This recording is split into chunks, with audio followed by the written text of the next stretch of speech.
சீனா உலகத்துக்கே ஒரு புரியாத புதிர். அங்கிருந்து ஒரு விஷயம் வருதுன்னா, அது பல வருடங்களுக்கு பிறகுதான் மெதுவாக வெளியில் வருகிறதுன்னு அர்த்தம். இப்ப வந்திருக்கக்கூடிய ஒரு விஷயம், அதாவது மனிதனை 150 வருடங்கள் வரை வாழ வைக்கலாம் என்ற செய்தி அனைவரையும் அதிர வைத்திருக்கிறது. சீனா சொல்வது உண்மையா? ரகசிய மருந்த சீனாவில் ஏற்கனவே கண்டுபிடித்து விட்டார்களா? சீனாவின் ஷென்சன் நகர்ல இருக்கிற லோன்வி பயோசைன்சஸ் அப்படிங்கிற நிறுவனம் ஒரு ரகசிய மாத்திரையை தயாரிச்சிருக்காங்களா? இதோட முக்கிய வேலையே நம்ம உடம்புல இருக்க ஜாம்பி செல்ஸ் அப்படிங்கிற வயதான செல்களை அழிக்கிறது தான். திராட்சை விதை சாறுல இருந்து தயாரிக்கப்படுற இந்த மாத்திரை மூலமா ஒரு மனுஷனை 150 வருஷம் வரைக்கும் இளமையா வாழ வைக்க முடியும்னு சீன விஞ்ஞானிகள் சொல்றாங்க. மற்ற நாடுகள் இதை பற்றி யோசிச்சுட்டு இருக்கும் போதே சீனா இதை நிஜமாக்கி காட்டியிருக்காங்க. இங்கதான் ஒரு பெரிய மர்மம் ஆரம்பிக்குது. சீனாவுல ப்ராஜெக்ட் 981 அப்படிங்கிற ஒரு ரகசிய திட்டம் இருக்கு. இது அங்க இருக்கிற உயர்மட்ட அதிகாரிகளுக்காக மட்டுமே பிரத்யேகமா உருவாக்கப்பட்டது. அவங்களோட ஆயுள 150 வருஷம் வரைக்கும் நீட்டிக்க, உறுப்பு மாற்று சிகிச்சையில இருந்து மரபணு மாற்றங்கள் வரைக்கும் எல்லாத்தையும் ரகசியமா செஞ்சுக்கிட்டு வராங்க.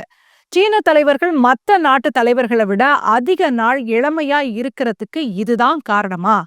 ஏன் இந்த திட்டம் பத்தின வீடியோக்கள் சமூக வலைதளங்கள்ல வந்த உடனேயே டெலீட் பண்ணப்படுது?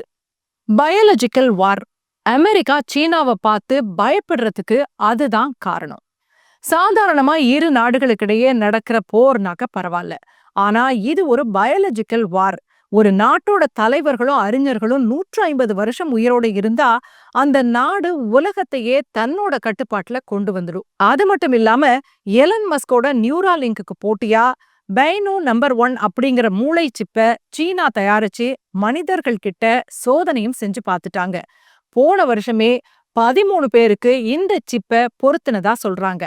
அமெரிக்கா கண்டுபிடிச்ச நியூராலிங்கை விட குறைவான பாதிப்பை தான் மூளைக்கு எங்களோட சிப் ஏற்படுத்தும்னு சீனா பெருமையா சொல்றாங்க. அறிவு, ஆயுள் இந்த இரண்டுமே ஒரு குறிப்பிட்ட நாட்டுக்குள்ள மட்டும் ரகசியமா வளர்ந்துகிட்டு வந்தா அது மற்ற நாடுகளுக்கு அச்சுறுத்தல் தானே. மரணத்தை வென்றுவிட்டதா சீனா? சீனாவோட ஒரு புகழ்பெற்ற பழமொழி சொல்லுது, செல்வந்தர்களுக்கு சொர்க்கம் ஒரு படி அருகில இருக்கும், ஏழைகளுக்கு அது ஒரு கனவு. அப்படித்தான் இருக்கும் போல சீனாவோட ஆராய்ச்சி முடிவு. சீனாவில பல்வேறு ஆராய்ச்சிகள் நடந்தாலும் கூட அதனுடைய முடிவுகள் எல்லாமே போக போகத்தான் நமக்கு தெரியும். உண்மையிலேயே சீனா மரணத்தை வென்று விட்டதா? அங்க வாழ்ந்து கொண்டிருக்கக்கூடிய மனிதர்களை வச்சுதான் நம்ம முடிவுக்கு வர முடியும். அப்படியே இருந்தாலும் அது மற்ற நாடுகளுக்கு கிடைக்குமா? அதிலும் சாதாரண மக்களுக்கு கிடைக்குமா? சீனாவில் நடக்கக்கூடிய விஷயங்கள் எதுவுமே அவ்வளவு சீக்கிரம் வெளியில் வர்றது கிடையாது. வெளியில் வர்ற இந்த விஷயங்களே நம்மை பீதிக்குள்ளாக்குதுன்னா இன்னும் வெளியில் வராத விஷயங்கள் என்னென்ன இருக்குதோ தெரியல. நீங்க என்ன நினைக்கிறீங்க? கமெண்ட் பண்ணுங்க. மனிதன் 150 வருடம் வரைக்கும் வாழ்ந்தால் என்ன ஆகும்?